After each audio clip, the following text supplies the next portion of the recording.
Joe Abercrombie's The Blade Itself is the opening volume of the First Law Trilogy, a grimdark fantasy that redefines the genre with morally complex characters, brutal realism, and razor-sharp wit.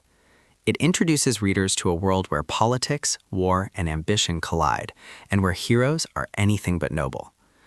The Blade itself sets the tone for Abercrombie's grimdark vision, a world steeped in cynicism, violence, and moral ambiguity. The novel unfolds through multiple perspectives, each character embodying the contradictions of human nature. Logen Ninefingers, known as the Bloody Nine, is a barbarian from the north haunted by his violent past. Brutal, pragmatic, and surprisingly introspective, Logen is a warrior who has survived countless battles but longs for peace, even as bloodshed follows him everywhere. His journey is one of reluctant survival, where loyalty and betrayal intertwine.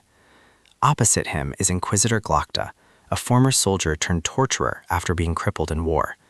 Glokta is one of Abercrombie's most compelling creations, a man whose bitterness, sharp intellect, and sardonic humor make him both terrifying and oddly sympathetic. His internal monologues reveal the hypocrisy of politics and the corruption of the Union, the central kingdom in the trilogy. Glokta's arc is not about redemption, but about navigating a system where cruelty is rewarded and truth is expendable. Then there is Jezal Luthar, a vain, arrogant nobleman obsessed with glory and status. Jezal's storyline begins with fencing competitions and shallow ambitions, but as the novel progresses, he is forced to confront the realities of war and the emptiness of his vanity. His arc represents Abercrombie's critique of traditional fantasy heroes, exposing the hollowness behind privilege and ambition. The narrative also introduces Beas, the first of the Magi, whose enigmatic presence ties the characters together. Beas is manipulative, powerful, and far from the benevolent wizard archetype. His role underscores Abercrombie's subversion of fantasy tropes, where magic is not a force of wonder, but a tool of politics and control.